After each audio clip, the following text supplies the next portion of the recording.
Je suis Catherine Titi, je suis juriste, chercheur au CNRS et affectée au CERSA, qui est une unité de recherche mixte du CNRS et de l'Université Paris-Panthéon-Assas.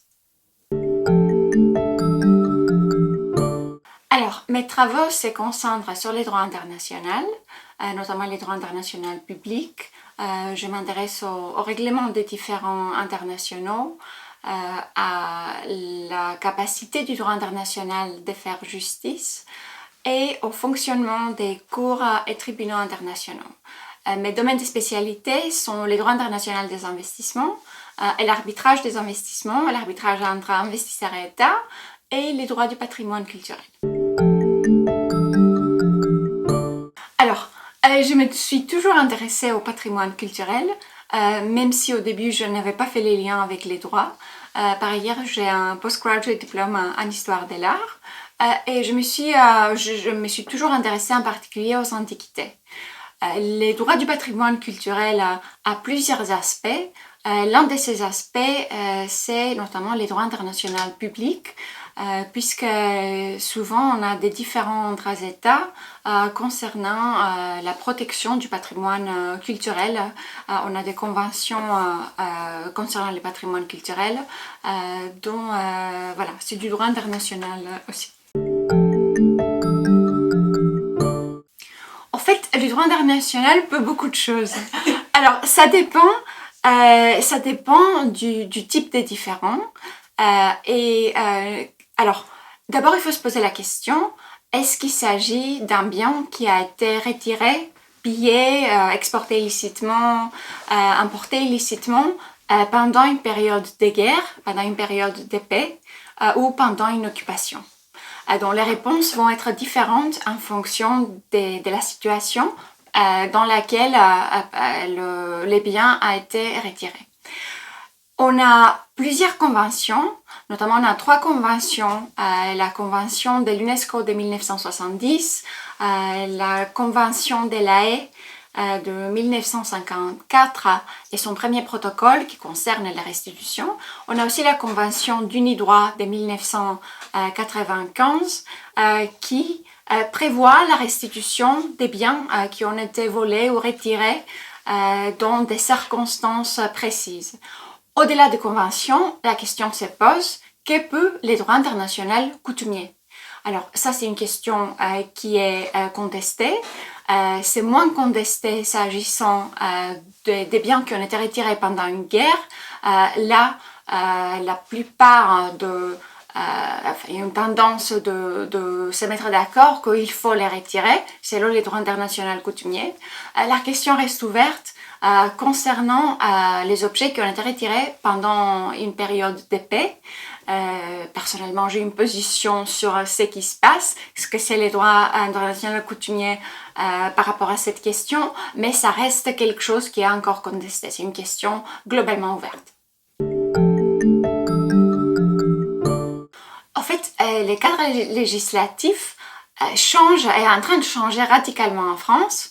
En 2023, on a eu 2 lois cadres adoptées.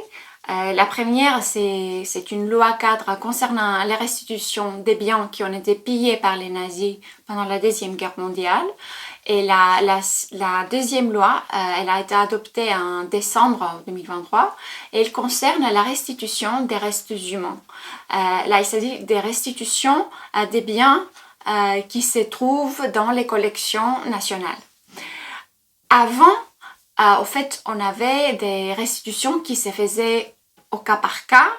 En fait, les restitutions se font toujours au cas par cas, mais auparavant, c'était une loi qui était adoptée au cas par cas quand un musée ou la France voulait restituer un objet.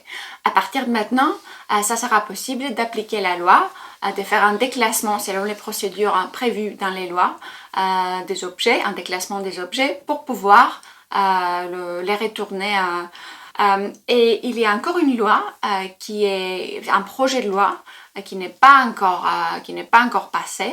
On n'a même pas les textes n'est pas public, qui concerne la restitution des biens des collections coloniales. Et ça pourrait être des collections coloniales en général, ou ça pourrait être des objets africains. On ne sait pas pour l'instant. En fait, la France se trouve dans une situation similaire aux situations d'autres pays européens. Et je dirais dans le monde, on a les pays sont en train d'adopter des lois pour permettre le déclassement de certains types d'objets de leur collection, pour en fait permettre aux musées de restituer quand un objet a été retiré, quand un objet a été pillé ou retiré dans des conditions illicites ou inéquitables.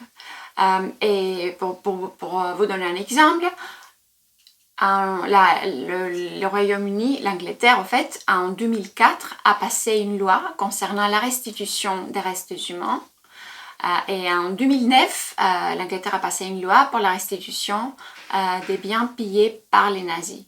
D'un autre côté, on voit que comme je mentionnais tout à l'heure, la France n'a pas encore adopté la loi pour la restitution des biens des collections coloniales, même si une annonce, Emmanuel Macron a fait une annonce il y a quelques années des restitutions qui vont suivre. On a eu peu de restitutions, mais très probablement on va avoir plus.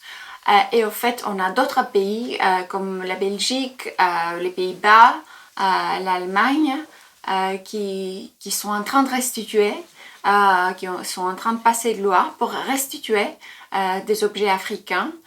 Notamment, on parle des bronzes du Bénin. Pour encore faire une comparaison différente, en Angleterre, ça ne s'est pas encore passé. Le British Museum a des objets du Bénin qui ne sont pas encore restitués. Mais la tendance globale, c'est une tendance qui favorise les restitutions. Et je pense qu'on va voir de plus en plus de restitutions, mais toujours des objets très spécifiques. Ce n'est pas tout qui va retourner. L'UNESCO a un rôle très important parce que son mandat couvre les questions de patrimoine culturel. L'UNESCO a un comité intergouvernemental qui s'occupe précisément des questions de restitution, et ces comités proposent aussi des règles de médiation et de conciliation. Donc quand deux États sont en désaccord concernant un objet qu'un État demande et l'autre État ne veut pas retourner, l'UNESCO propose ces règles de médiation, de conciliation. Mais ce qui est le plus important, c'est au fait que l'UNESCO intervient dans le sens où l'UNESCO et ce comité intergouvernemental encouragent les négociations entre les États et en général favorisent les restitutions. Et pour donner un exemple, en septembre 2021, ce comité intergouvernemental a adopté une décision. Souvent, il adopte des résolutions, mais là, il s'agit d'une décision qui dit que le Royaume-Uni a l'obligation de restituer ou de retourner, c'est pas le mot restitution qui est utilisé, les marbres du Parthénon en Grèce.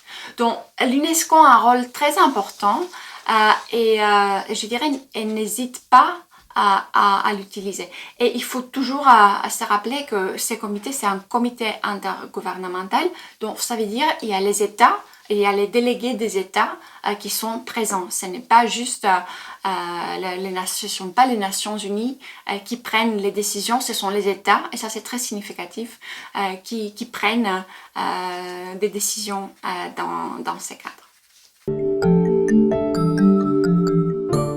Alors récemment, le Premier ministre grec a visité le Royaume-Uni.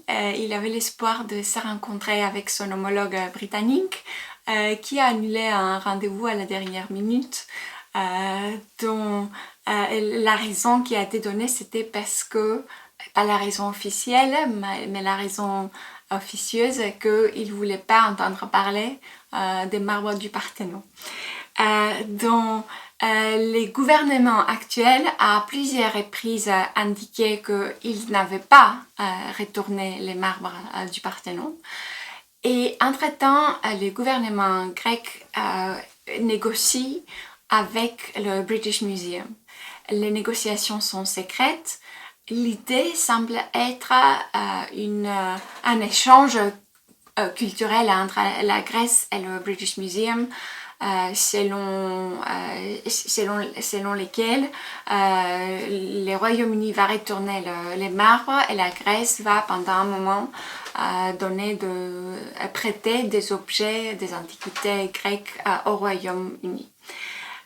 Évidemment, on ne sait pas ce qui va se passer et je pense que la Grèce attend les nouveaux gouvernements britanniques en espérant que ce soit un gouvernement des travaillistes parce que comme j'ai dit, le gouvernement actuel a déjà déclaré sa position à plusieurs reprises et on est dans l'attente. Dans mon ouvrage The Parthenon Marbles and International Law, dont les marbres du Parthénon et les droits internationaux, qui a été publié en mai 2023, je discute l'affaire des marbres du Parthénon, en fait comme une affaire juridique, et dont j'essaie d'aller au-delà des questions éthiques, les questions esthétiques, historiques, etc. De cette affaire et de la voir comme une affaire juridique. Donc, ma thèse principale, c'est que le Royaume-Uni devrait, au-delà des raisons éthiques, etc., retourner les marbres du Parthénon à Athènes pour des raisons juridiques. Et notamment parce que